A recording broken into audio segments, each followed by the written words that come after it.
हाँ जी, Ram Ram, good morning. अभी हैं हम रशिया में। ये पहला वीडियो है रशिया से। यहाँ मेरे इस हॉस्टल में रुका हूँ। वो 12 नंबर बेड अपना है, बाकी जो वो भाई है उनका है। ये यहाँ का नज़ारा है। ये हॉस्टल से बाहर देखते हैं, यहाँ पे एक अपने को छोटी सी फ्रूट की आइसक्रीम की दुकान दिखेगी। बाकी चलो दिखाते हैं बाहर का, बताते हैं रात को क्या स्टोरी हुई थी, क्या समस्याएँ आई थी। और जहाँ पे हम रुके हुए हैं ये बहुत ही पुरानी बिल्डिंग है, काफ़ी पुरानी है। यहाँ पे ये देखो ऐसा स्ट्रक्चर है, बहुत हैवी लकड़ी के लोहे के ये। और यहाँ पे सर्दी बहुत होती है तो ऐसे हीटर लगे होते हैं हर घर में, सीढ़ियों में और सब जगह। और दिखाते हैं बाहर का सीन। ये है बाहर निकलते ही इधर शानदार पुराने घर, पुरानी दुकानें, कपड़े का सामान और ये सब। वोल्वो बहुत शानदार गाड़ी है। यहाँ पे चाइनीज़ गाड़ियाँ बहुत हैं।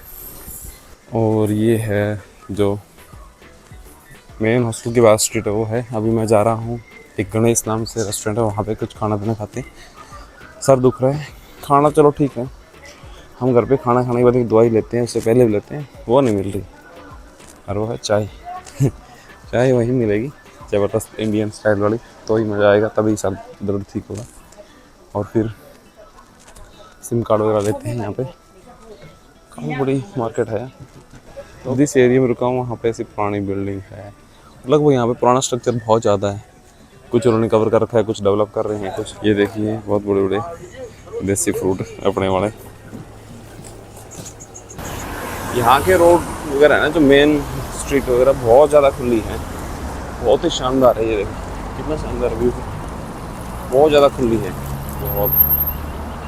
ये देखिए इस साइड में देखिए। और अब आते हैं अपने कल वाले स्टोरी पे जो उसकी थी। जैसे रशिया एयरपोर्ट से उतरने के, इसमें सेंट पीटर्सबर्ग एयरपोर्ट उतरने के बाद में टैक्सी वगैरह का था सीन।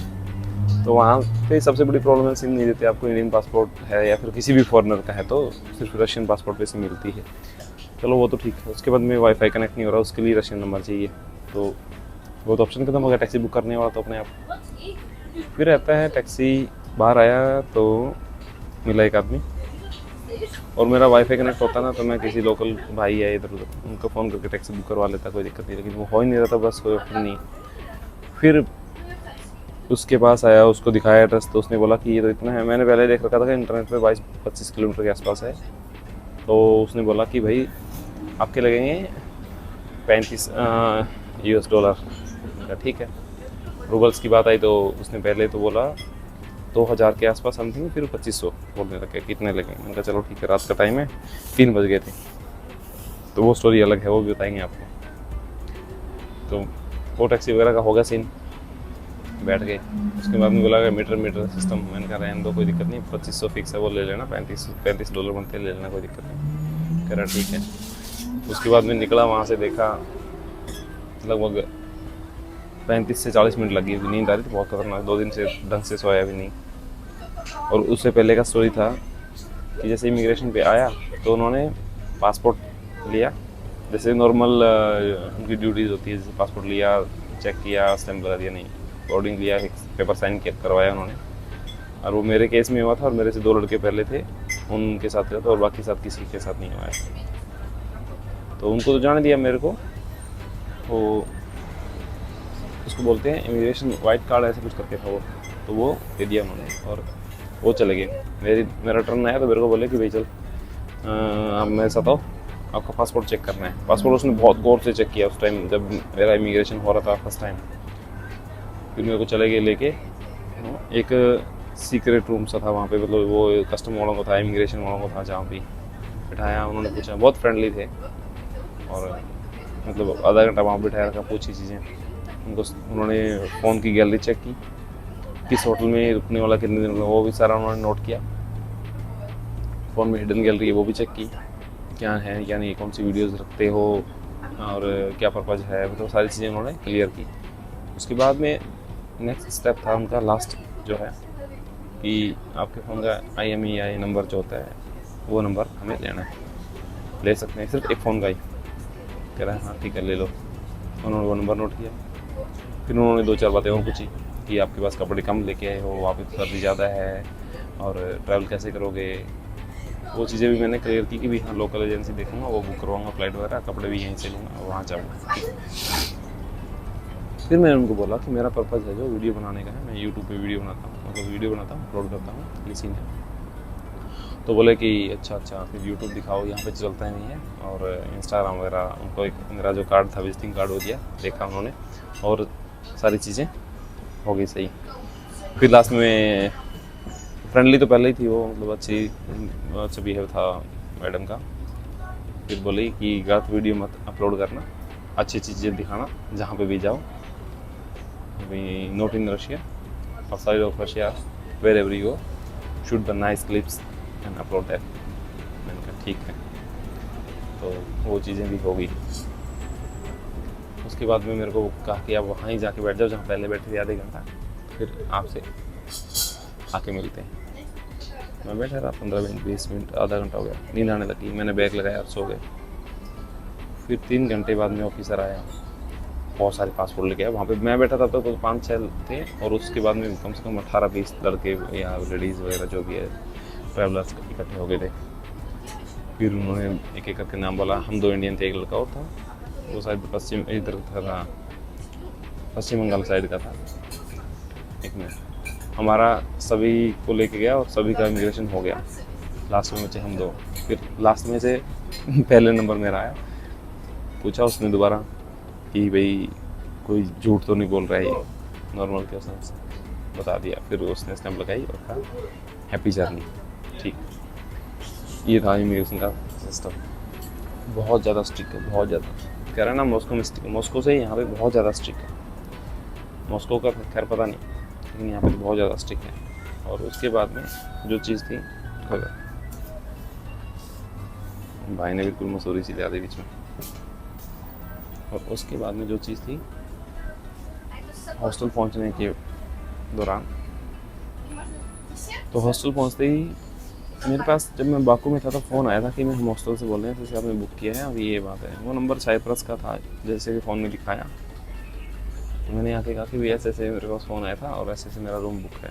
मैंने बुकिंग नंबर दिखा दिया, नाम दिखा दिया। कह रहा है हाँ बुकिंग थी आपकी, डिलीट हो गया वो बुकिंग, क्योंकि आप 12 बजे के बाद में आए हो और 12 बजे से पहले आते तो आप बुकिंग कन्फर्म रह सकती थी, लेकिन वो डिलीट हो गई। मैंने कहा ठीक है, ये तो नया स्कीम है। उसके बाद में उन्होंने मेरे को ट्रांसलेशन के थ्रू बात की। इंग्लिश बहुत कम आती थी उस लेडीज़ को। बहुत देर तक माथापच्ची करने के बाद मैंने कहा कि मेरे 2 रात से सोया नहीं, बहुत खतरनाक नींद आ रही है, भूख भी लग रही है और मेरे को करना है रेस्ट। मेरे को नहीं पता, कैसे भी करके कोई अरेंजमेंट करो। फिर बोली कि अच्छा ये बात है। फिर उसने एक सोफ़ा पड़ा था, मतलब सोफ़ा क्या है, वो लिविंग एरिया था, उसमें टीवी वगैरह लगा था। वहाँ पे कह रहे यहाँ पे सोफ़ा है, अभी सो जाओ, सुबह आपको कोई डिस्टर्ब नहीं करेगा और 2 बजे आपको रूम मिल जाएगा। तो मैंने कहा मैं बुक कर लेता हूँ फिर। तो मैंने फिर बुक किया 2 दिन का, आज का और कल का। तो मैं रात को सोया था 4 बजे के आसपास, 4:15 हो गए, 4:30 4:15, और फिर उठा दिन में 2 बजे। बहुत खतरनाक नींद आ रही थी, मच्छर थे थोड़े बहुत, मेरे पास चादर थी, मैं तान के सो गया बिल्कुल अच्छी तरह, और मतलब तो स्वाद आ गया। सोफे पे तो बहुत बार सोया हूँ, नज़ारा ही आ गया, लगी बहुत ही बढ़िया रहा। और अभी जो है नहा के रेडी हो गए, खाना खाने के लिए निकला बाहर। और अभी यहाँ से देखेंगे सिम वगैरह लेंगे, उसके बाद में जो आगे की रहेगी स्टोरी वो दिखाएंगे। आपको दिखाते हैं यहाँ के पुराने बिल्डिंग्स, रोड और बहुत सारी चीज़ें हैं देखने के लायक, वो सब दिखाएंगे, देखते रहो। और ये रेस्टोरेंट है जहाँ पे इंडियन खाना मिलेगा। खतरनाक, इसको ढूंढते आगे निकल गया था। ये अपना इंडियन फ्लैग रहा, इसको ढूंढते मैं आगे निकल गया। फिर आगे जाके पूछा, उन्होंने बताया कि आगे पीछे रह गया, क्योंकि इसका नाम है ना, इधर पीछे रह गया। और इस साइड से मैं आया था, दिखा नहीं बिल्कुल भी। यहाँ पे वाईफाई का भी पासवर्ड है क्या? हाँ, इधर वाईफाई नहीं है सर, अंदर है, बाहर नहीं। इधर बाहर का टेम्पररी है, समर का।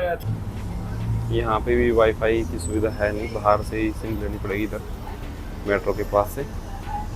और बहुत ही शानदार, बाहर दूसरे रेस्टोरेंट का है, उधर कैफ़े वगैरह का है। और ये सर गणेश का है, गणेश नाम है इसका रेस्टोरेंट का। और यहाँ पे भी खाने का जो सीन है वो बहुत ही रॉयल स्टाइल में है। मेरे को सबसे बढ़िया लगती है कांच की बोतल में जो पानी देते हैं वो, ये कांच की बोतल है और ये पित्तल वाला गिलास, बहुत ही शानदार। ये देखो क्या ही शानदार नज़ारा है।